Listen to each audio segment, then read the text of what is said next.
In the heart of tradition, where flavors intertwine, nourishing. House stands tall, a culinary shrine. Hello, our beautiful friends. How are you? I hope you are doing fine. Welcome back to Nourishing House, and you are with me, Olive Ladus, and Anthony Onovo. And we thank you so much. We have seen that you guys subscribed, and then now we are 1,000 subscribers. Yes. Thank you. Yes, we are really very happy. And today we have something very crucial and also sensitive, which is about friendship, entitlement, and pressure from social media. So stay with us, so you will really gain a lot of information and knowledge, of course, and of course to improve ourselves and thrive together.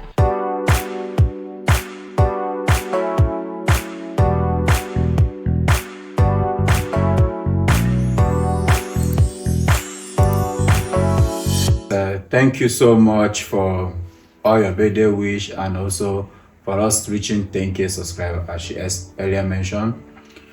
Nourishing House, like I mentioned earlier, that we're here for your culinary delight, travel adventures, and therapeutic tips. So today's episodes focus more on therapeutic tips because people in diaspora, most of them avoid social media because of the pressure that comes from it. And why is it happening like this? Is it because as a result of people having a friendship entitlement or community even entitlement? Because it doesn't end only on friendship entitlement. Family entitlement is also there. So these are the pressure that we are also bringing up on the table, that we want all of us to talk about this. There is no definition or proper way of going around this because it happens in a different environmental context. In a different country, everybody have their different way of people reaching out to them, asking for help or asking that you must help me, because the word help is like a demand from them. So maybe we can start by defining what friendship entitlement or what entitlement is all about, basically. For me, when I hear or if I just someone say like friendship entitlement, I feel like it's like an obligation that you owe to someone. Like, for example, you know, as Africans, we have families, and they're also large families, not just the main family like brother, sister, mother, father, no, but also cousins of cousins. Like, we are really broad. Yes. And then we are kind of also interacting each other and talking, but also if you are like someone who is abroad, as you say, like there's some pressure to people who are in diaspora. Yeah. So you feel like, yeah, you guys who are in diaspora, you have reached, probably now you have a lot of money. So they start asking, because now you have this relationship, not just relationship, but also this talking, I can call it talking relationship. Yeah. So you feel like more connected, and you feel like, yeah, I need to give. But yeah, maybe there is some limit, but yeah. So guys, maybe you can also make use of the comment section and share us your idea. Or if you're also in diaspora, you can also share your own experience, how people have reached out to you that make you feel like they're actually entitled to this, their benefit, or asking you for help. So we can go deeper on this. Yes. Like you mentioned before, when people talk about entitlement, I felt entitlement should be what there will be a mutual an agreement, something you sign. Therefore, when you start asking for an entitlement, I will understand from the point where the entitlement is coming from. Like if, for instance, now you are working and you are asking for your raise from work, it's kind of like your right. It's your right. So you're entitled to ask for your raise. So that's what I felt that entitlement means. You are in a marriage. There is a contract when you sign in a civil marriage. When you go to court, it's signed. There is an entitlement that you expect your husband to love you back for you to have a share marriage responsibilities and everything. So you have an entitlement for your husband to love you back. Yeah, but I understand that, but there is this cultural norms, like as African, most of African we have, that if we need to help each other, that's how we call it. Like really, if you have reached some level, you need to make other people also level up. But I don't know, is there any limit, or like, because sometimes it is a burdensome to the doer, like a giver than receiver.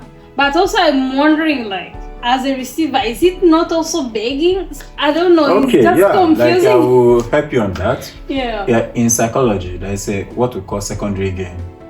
Mm-hmm. When people who are victim of maybe circumstances, they have some emotional problem or having physical challenges in terms of they lack money or health issue, they reach out to their people. Yeah, first of all, they reach out to the family, friends within, just to find help. If you call it a way of coping mechanism for you to see, because this person is your friend, that means if I share this idea or my problem with the person, at least one or two people can actually respond and come to my aid. Then it becomes a secondary gain whereby someone has helped you. Instead of you recovering from that, you still remain in that zone because you find out that maybe it was a very good mechanism that people were actually have pity on you and solicit support to help you. Then the person become to use it as a way of asking for help all the time.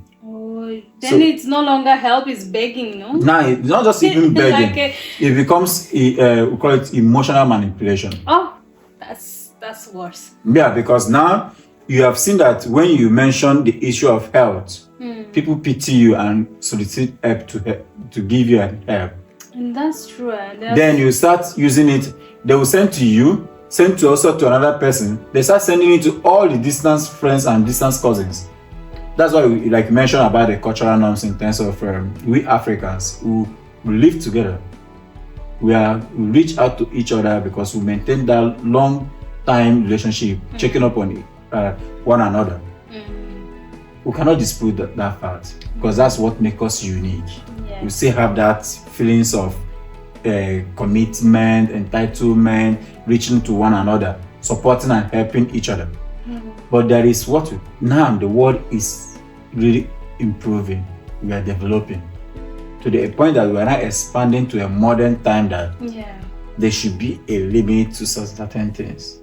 Yeah, because for me, I have felt there were some a lot of things that happened, even sometimes also happens to me, that you find someone is really asking, but the first time you feel like, this is my person, I need to give something, to contribute to something. You too, you are struggling, trying to improve yourself, reach to some level.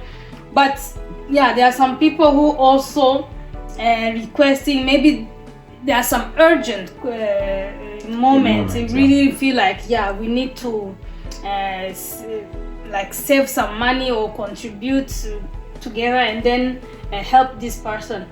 But again, if it becomes like a habit, like all the time, and then that time you feel like, I no longer want even to talk to this person anymore, or even if you just see the message from that person, you feel like you don't want to read it at all, to escape from it, because you feel like probably now is another problem.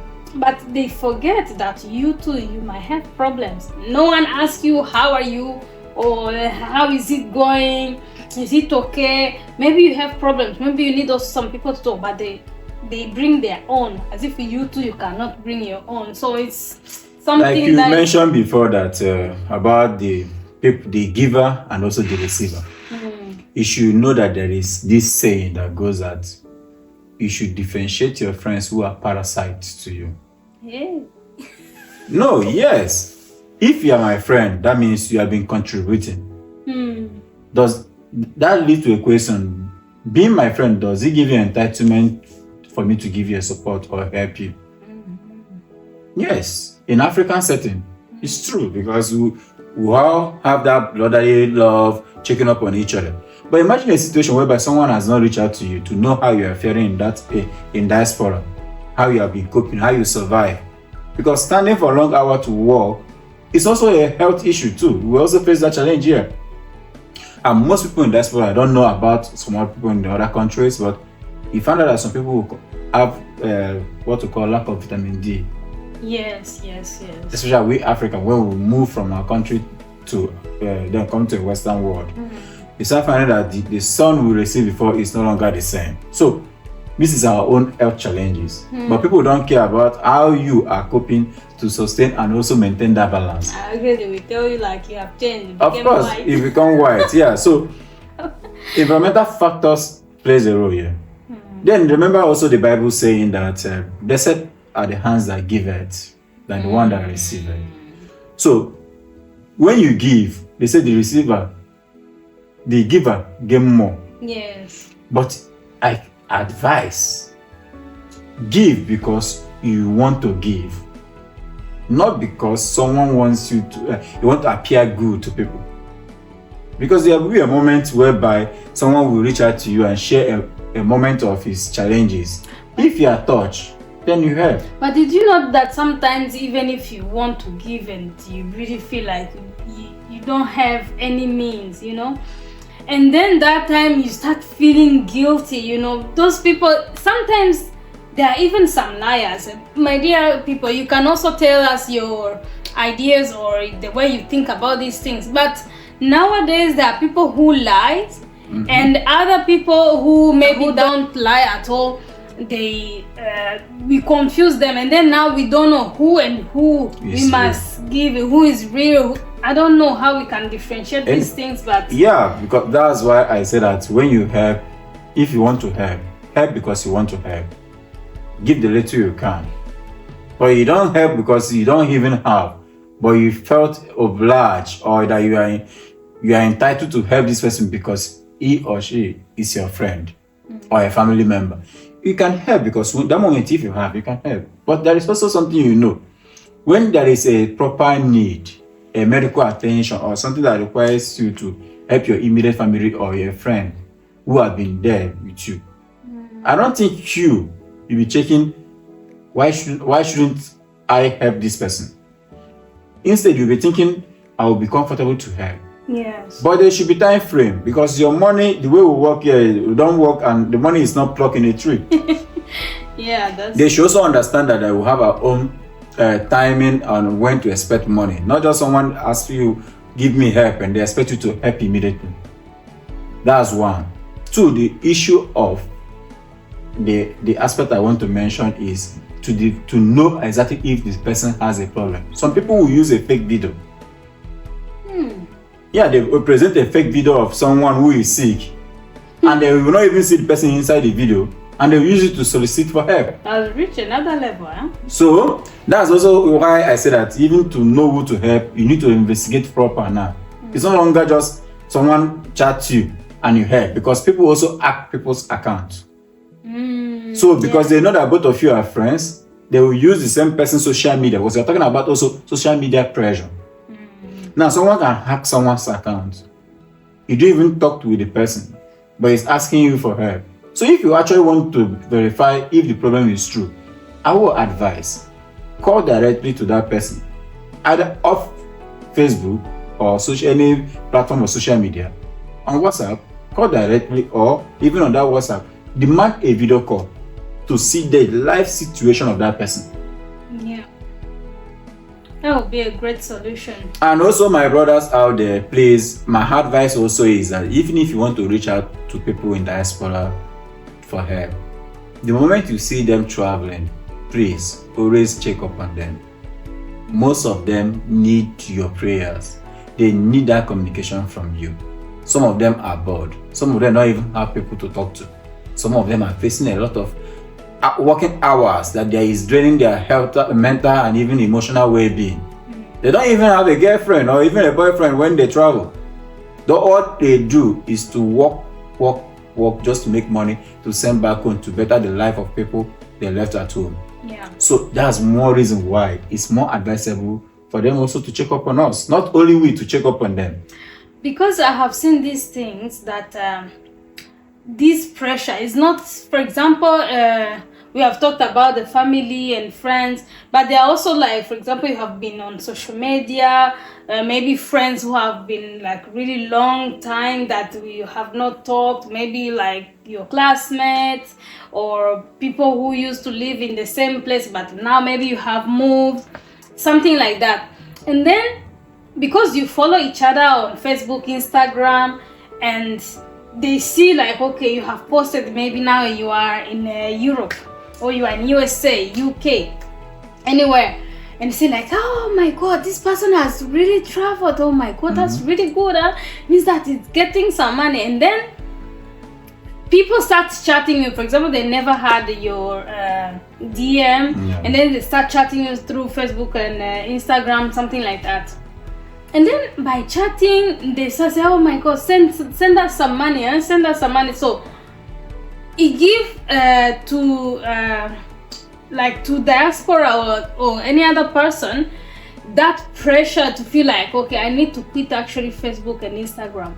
And not just quitting that, because it is also mentally disturbing. You are no longer okay. Even if you want to check to your people, like the one you usually talk to each other every day, but now you can't. It's like you are hiding. And it is something that is really like mentally disturbing. I don't know how can we handle that, and how can we manage our social media to not feel guilty and entitled to say like, I need to give, if not, you are not going to sleep. That person has showed me something. Yeah, thank you. Yes. That's why he said that this topic is sensitive, because many people abroad cannot tell you this. They indeed feel pressures from people back home, and some of them avoid even posting their social life on social media, because the moment they post one, people start asking them for help. But with that stop, I advise your happiness should be number one priority. Whoever that is your friend should share your happy moment when you post your picture. Yes. You owe nobody any explanation when you say that at this moment I'm not financially capable to help. A true friend should be engaged, understand you. That's why I say about checking up. So you have not been chatting on me. You find me that I posted my lifestyle on social media, you start asking me for money. Yes, conversation can lead to ask for money. Like for us in my country, it's like a means of tips and teasing. Someone can just tease you. Hey, show me love. Yeah, it depends on you. If you deem it fit that moment to show love, reciprocate and then show love. But if you know you don't have, explain to your friend that, yeah, thank you, my brother. That's why we are here, to make life more better. Once I have, I will also remember you. A true friend will understand that and keep mute, not to disturb you further. But he will also be checking up on you. Yeah. Some of them, I know a lot of my friends on social media. Thank you guys who always check up on me, ask me how far are you coping. They call to know how you are doing. So if tomorrow I see that they are in need of help and I'm in that position to help them, what will make me not to help? So it comes mutual. Like I say, nobody should make you feel to make you not to live a life where you deserve to live. Your happiness should be number one priority. And people who will be there in your life will join you. Remember, nobody will like you. Not everybody must like you. Yeah, because there are some incidents, for example, in my country,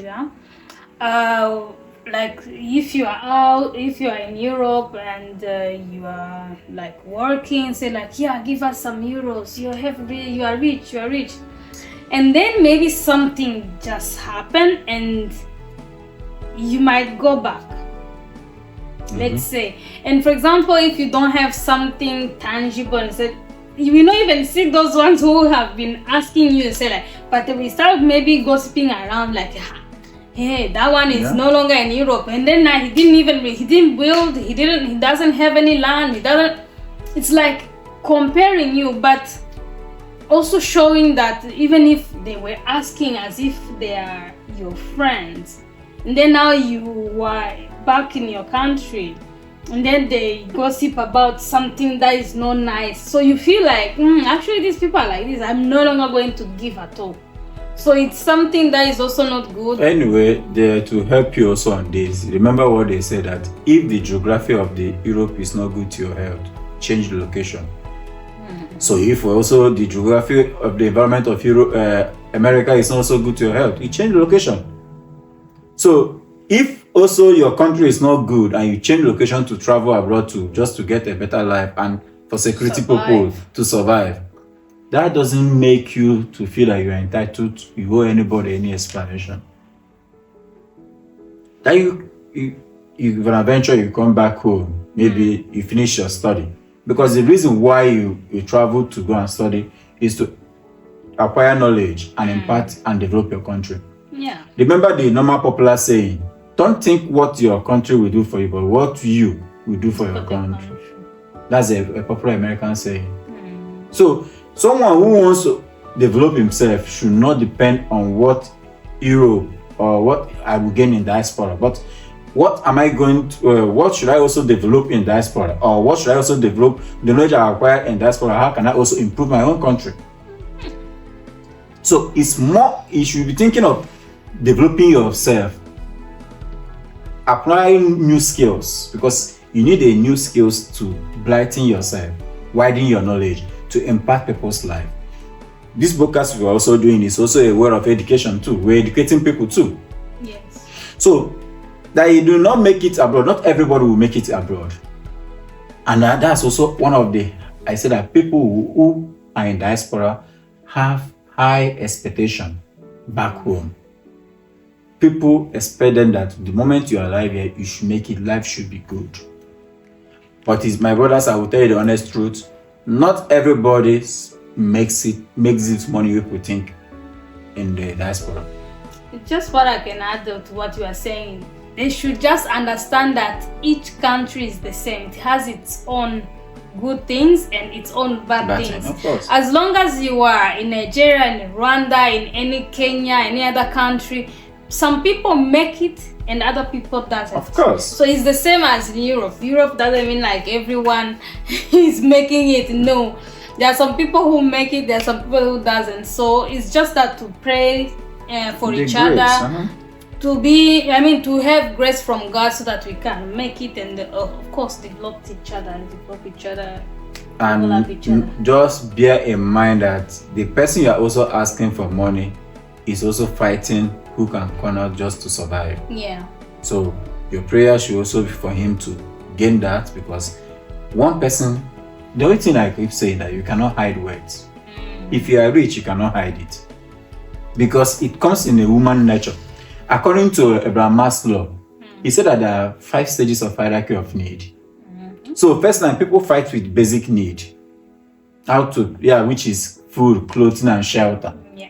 So when someone has already reached that stage, and it does not occur in stages by stage, no, you can have a balanced life that you can just meet your basic need even to the 1 or the 5th stage. Going to luxury stuff. Yeah, of course, because now after you have acquired your basic lifestyle, you can be sure that you can pay for your shelter where you live, clothing, and what you eat. Next thing you have to think is having a love, that's what I call a love stage, where you find someone you to love and to love you back. All those things are mutual process. Then when you have acquired that stage, you find yourself switching immediately in terms of security. You need a secured life. Doesn't? So it always interchange. Then when you do it now, you find yourself when you want to be self-recognized in a society. You want to provide self, do some community up. That's why you see some people in the diaspora, they are building some community borehole, putting electricity, solar energy. Even where they are also in their country, where in that Western world, they are trying to open some of the business just to be recognized, to contribute to the society. Then next thing, not everybody live to fulfill that. self-fulfillment. Maybe your dream life goal, you want to be a politician, you want to be a medical doctor, you want to be a governor, you want to have an estate, or you want to provide an health institution of your own. That's fulfillment. If you are alive to do that thing, you'll be grateful to God that all your life has worked in those your basic needs, and you have acquired what position you meant to attain in life. Yeah. So no pressure should come when you are still in your basic need. So people back home thinking that once someone in diaspora, they have already attained those things. No. Those people are still fighting to be recognized. They are still need. Your problem might be a problem of 5,000, but someone also need a problem of 1 million. Yeah. One someone is also looking at 1 billion, and someone is thinking of 3 million. So the problem continues. So that's all I can say for now. Anyway, there is no any time that we will reach that we cannot have problem. So anytime there is a problem, you have solved this one, there is another one, and that's how also we continue doing, also working. It's like a kind of a motivation also for going. If not, remember they say that the motivation is always there, even when we say we are stressed. Remember there are two types of stress. We have a eustress and distress. So a eustress is what we are doing because we want to survive. That stress factor keeps you, is for a good one, it rewards you, your effort. So I want to pass my exam. When you are reading, that's the stress of reading to pass that exam. It's a eustress because what you gain at the end of it will make your future to be more brighter. Yeah. But the distress is a reason whereby you are already in the emotional thinking, like you are really depressed, thinking that life is life of worried, hopelessness, anger, anxiety, things irritate you. So it's a distress in you. So that one will contribute to your negative energy to weigh you down. So people should think of eustress. That's what I'm advising, because even if the country is not good, find something you can do that will be a challenge, a motivation that will keep you going. Yes. Yeah. Anyway, it was really good, and also building our capacity and our thinking capacity too. So what I can add also is just that even if the country is bad, doesn't mean like other countries are good, because worldwide, I'm very sure that most of people watch news. Worldwide, the economy also is not that good. It means that let's just try to keep pushing and also to keep working. Any single small thing can lead to the bigger thing, because most of the time it doesn't matter that we start from the bigger stuff. We need to start from step by step, and then we reach there. And I believe with God's grace we can do it. Of course. Yes. Yeah. Thank you guys. Like we mentioned, always share your own view in the comment section and tell us what area you think that we can also improve. Together we can get to this height of liberating ourselves, having a moral upbringing that will be sustaining, and also enjoying this modern lifestyle that is already happening. Because I keep telling people, the life of AI, artificial intelligence, is almost fast approaching and it's taking over a lot of things. But there's something you can never take in you, which is your personality traits. Something you are born cannot be taken away from you. So, identify who you are. That's why Socrates said, unexamined life is not worth living. So, go back, examine yourself. Try to see, what have I been doing that I'm not doing well? How do I communicate to those people who are in diaspora that is making them to distance themselves from you? By so doing, you will see that you create a very mutual communication. That's why I say, go and watch effective communication. Yes. It's very good. Effective communication goes in all categories. You need to see how you keep constantly nourish this your friendship zone, so that when you are talking about friendship entitlement, someone will see reason why he has to reciprocate, and at the same time he owes you no explanation if he say that he cannot assist you or help you. Money must not be the solution to your problem. He can also recommend you some vital tips gives you some advice, channel you to some website or organization where you can get a loan or who can render more help for you. That's why you have to share your problem to the person and don't expect that he owes you to a support. Yes, what I can add on that is that I really cheer up to some people who at least show their problems by saying like, oh, help me like this so that I can maybe invest or do this small business and then try to maintain myself. Normally it's okay, we understand that someone can ask in an emergency or urgent matters, but also think about something that you can do like a small business and then at least emphasize on that to get help for it, and then that time you are no longer going to ask us. Because I really feel these things of like, okay, also to ask what about my pride, what about like how this person is going to perceive me. Yeah, it is something, but at least if it is about building a small business so that you can keep up with life, also taking care of your family, we can help each other, of course, to develop ourselves. So I think that would be also a very good tip to do. And whatever business you are doing to start up life, don't be ashamed of it. Yes. Let people know what you are doing. Never know who is there out there watching you. And God locates you even in the midst of where nobody is seeing you. Yes. God sees you and He might locate your destiny helper to bring you out and then bless your life. Thank you. Thank you so much for being with us, and we hope that we see each other for the next video that we upload.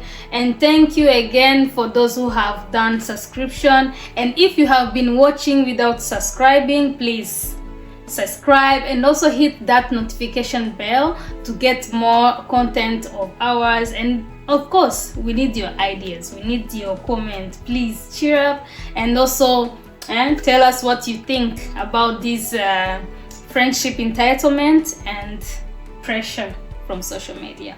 Thank you. See you next time. Bye.